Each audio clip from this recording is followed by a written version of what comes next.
What does that say about the state of affairs before the first conversation is had? There are so many options on the table that are not really good options. The discharge petition to get things moving in the House is there, but it looks pretty unlikely unless a bunch of moderate Republicans change their stance. Short-term measure is something people keep mentioning, but Senator Schumer just said today he doesn't want something a few months. He wants a 2-year deal. Yeah. There are a lot of things being floated, and I think there's a sense of desperation because they got this news yesterday that they only have potentially about a month to hold all the negotiations that they have to have. They really haven't been negotiating between McCarthy and Biden. So they're searching for answers, and I think the meeting next week will really dictate who feels like they have the leverage, where they find a sense of direction. But right now, it's a little bit panicky, a little bit of desperation on Capitol Hill. And you're looking at the calendar right now. As we said, 7 days is really the only time we have when House, Senate, and President are here. So this makes it very complicated, and it's why everyone thinks there's going to be a short-term extension, kick the can down the road. But then how difficult is for Republicans to take potentially that would mean 3 votes to raise the debt ceiling, because they would have had, the ones in the House would have had done it with Speaker McCarthy, potentially a short term, and then if they were to get a longer term in the fall.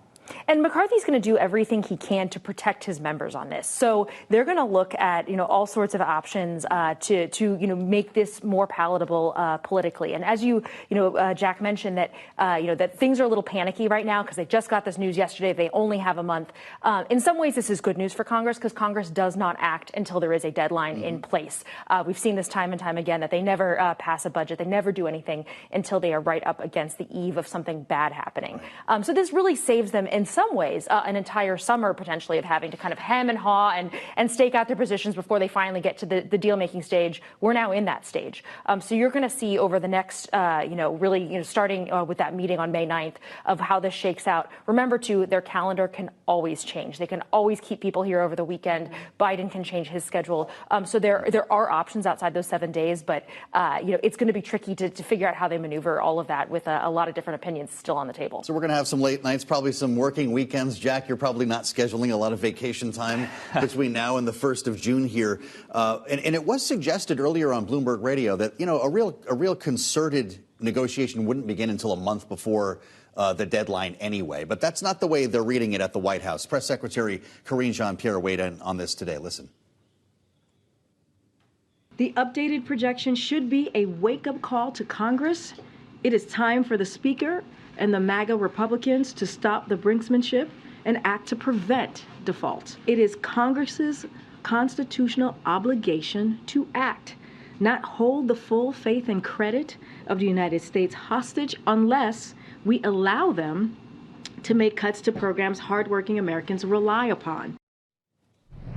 So, Jack, is this meeting a week from today about actually hashing out a deal, or is this their first opportunity to start laying down markers, start drawing lines on what they won't do? It's hard to say. I think it is very newsworthy that the president did, after the projection that it could be as early as June 1st, that the president did say, I want to have this meeting with congressional leaders.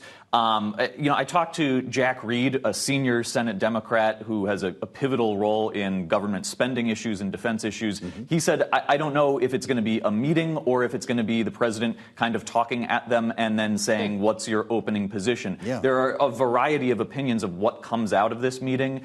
I will say, even with only 7 legislative days of overlap, it's been made clear that this is a negotiation primarily between 2 people. If President Biden and Speaker McCarthy are determined to get a deal, it's not as if they're going to let a bunch of amendments go through. They're not going to have a markup of it. This is not going through a normal legislative process. Things can happen very, very fast if they're both totally motivated. And I think at that meeting, we will see how motivated the president is and how necessary he thinks it is to give concessions. But at the moment, all we are seeing is battle lines being hardened. The White House is saying we will only accept a clean debt ceiling, and Speaker McCarthy says that is impossible. At what point do you think Mitch McConnell, Laura, would have to get involved? Well, right now, Mitch McConnell is saying... He refuses. Yeah, it's all McCarthy's game. And this has been something he's been repeating a lot.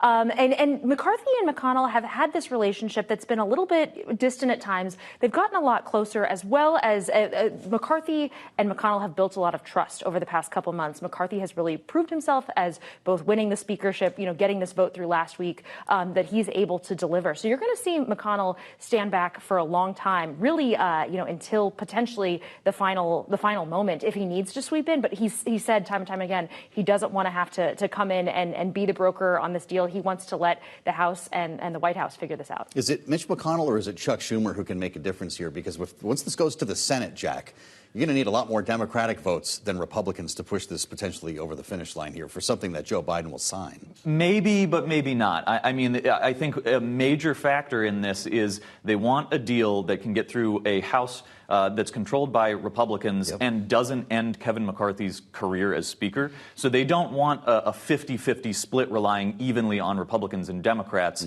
in the House. And then it stands to reason that whatever you get that makes McCarthy feel safe and can pass the House can get 60 in a way that's probably weighted a bit more toward Republican support. That raises questions, though, of what's the ratio? Do you rely on 100 Democrats in the House? Do you try to keep 2/3 of your Republican majority on board? There are a ton of questions with regard to that. But if they can get a deal between Biden and McCarthy, it's a pretty safe bet it gets 60 somehow in the Senate.